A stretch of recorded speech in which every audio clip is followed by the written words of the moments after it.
ہمارے ساتھ اس ٹائم ملک نعیم صاحب ہیں جو کہ علاقے کی جان ہیں، پہچان ہیں اور بہت بڑے سوشل ایکٹیوسٹ ہیں، ایڈوکیٹ ہیں. اور خان کے ساتھ ہمیشہ آپ نے دیکھا ہوگا کہ جب بھی خان کی کوئی پیشی ہوتی ہے، اسلام آباد میں ہو، لاہور میں ہو، ہائی کورٹ میں ہو یا سپریم کورٹ میں ہو، یہ شانہ بشانہ جو ہے وہ خان کے ساتھ کھڑے رہے ہیں. ان کا پرپس جو ہے وہ سیاست سے اوپر ہے، انسانیت کا ہے، علاقے کی فلاح ہے.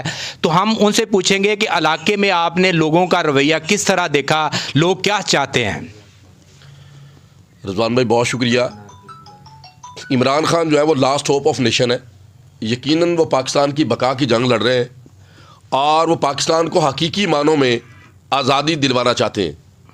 استعمار سے، سامراجی قوتوں سے اور ان قوتوں سے جنہوں نے قیام پاکستان کے بعد سے آج تک حقیقی معنوں میں پاکستان کو پاکستان بننے نہیں دیا. ہمارے آباء و اجداد جنہوں نے ایک پاکستان کے قیام کے لیے اپنا خون پانی کی جگہ، گوشت گارے کی جگہ اور ہڈیاں اینٹوں کی جگہ لگائیں، وہ آج ڈسٹرب ہے. اس وجہ سے ڈسٹرب ہے کہ قیام پاکستان کے جو مقاصد تھے وہ پورے نہیں ہوئے. کہنے والے نے یہ کہا کس قدر مہنگی پڑی ہے روشنی کی آرزو، شہ رگوں کا خون بہہ کر ایڑیوں تک آ گیا.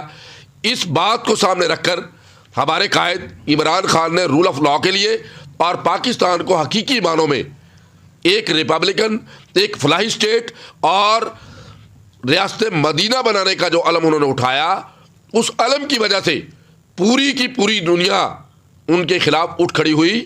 آج طاقتور حلقے اور سامراجی قوتیں عمران خان کو صرف اس لیے پچھاڑنا چاہتی ہیں کہ وہ پاکستان کو دنیا میں سر بلند کرنا چاہتا ہے.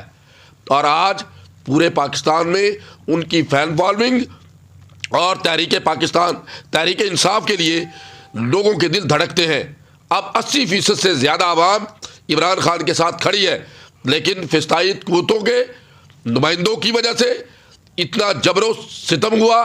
اور جبر و علم کے اس دور میں، ابتلا کے اس دور میں، میں خود بھی عمران خان کے ایک کینڈیڈیٹ کی حیثیت سے، پی ٹی آئی کے نمائندے کی حیثیت سے یہاں سے امیدوار تھا 246 سے اور NA 164 سے. لیکن اپنے تحفظات کے باوجود عمران خان کے ویژن کی بنیاد پر اور جو کور کمیٹی کا فیصلہ ہوا اس فیصلے کی بنیاد پر آج عمران خان کے نمائندوں جن کو ٹکٹ ایوارڈ کر دیا گیا، ملک ایجاد گڈن جن کا انتخابی نشان چارپائی ہے اور وہ پارٹی کی طرف سے نمائندے ہیں، اسی طریقے سے فرزانہ خلیل جن کا انتخابی نشان واٹر کولر ہے، میں ان کے پورے طریقے سے سٹینڈ بائی ہوں. کیوں کہ اس جبر و ابتلا کے اس دور میں جہاں صحبتیں برداشت کر رہا ہے ہمارا قائد، ہمارے لیے یہ ٹکٹیں اور یہ سیٹیں کوئی اہمیت نہیں رکھتی.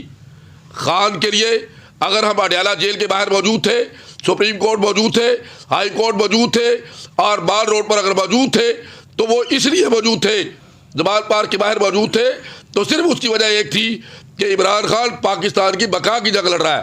اور فسطائی قوتوں نے انہیں مائنس کرنے کے لیے جو غلط طریقے سے انہیں سزا دلوائی گئی ہے، میں یقین دلاتا ہوں پاکستان کے عوام کو اس نے پہلے ہی جھٹکے میں اس سزا نے ختم ہو جانا ہے.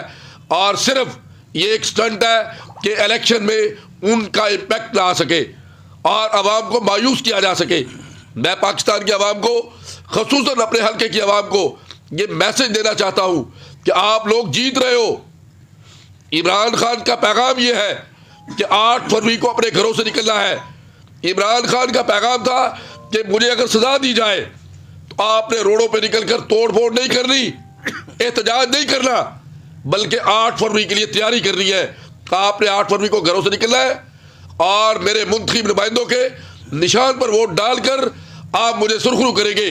میں حلقہ NA 164 کے عوام سے اور 246 اور 245 کی عوام سے ملتمس ہوں، عمران خان کے ایک سپاہی کی حیثیت سے، عمران خان کے جو سپاہی اس وقت میدان میں موجود ہیں، خدا کے لیے ان کے لیے ووٹ کیجیے، سپورٹ کیجیے اور اپنے قائد کے ساتھ وفاداری کا ثبوت دیجیے.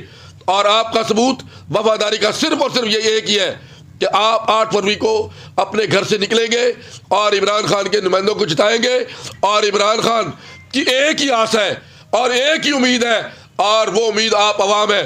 عمران خان کی رہائی صرف اور صرف ہمارے 8 فروری کے فیصلے سے مشروط ہے. ہم نکلیں گے یقیناً عمران خان کے لیے نکلیں گے, اور عمران خان کے لیے جو ہمارے لیے تن من دھن اور اپنی جان قربان کرنے کے لیے تیار بیٹھا ہے, جو گولیاں کھا کے بھی سزا بھگت کر بھی مسکرا رہا ہے اور پاکستان کے لیے کھڑا ہے. میں یہ کہنا چاہتا ہوں کہ خدا کے لیے عوام, غیور عوام, تمہیں اس قائد نے شعور دے دیا, لیکن اس شعور کا عملی مظاہرہ آپ لوگوں نے 8 فروری کو گھر سے نکل کر عمران خان کے نمائندوں کو ووٹ ڈال کر اس سے وفاداری کا ثبوت دینا ہے. بہت مہربانی, بہت شکریہ.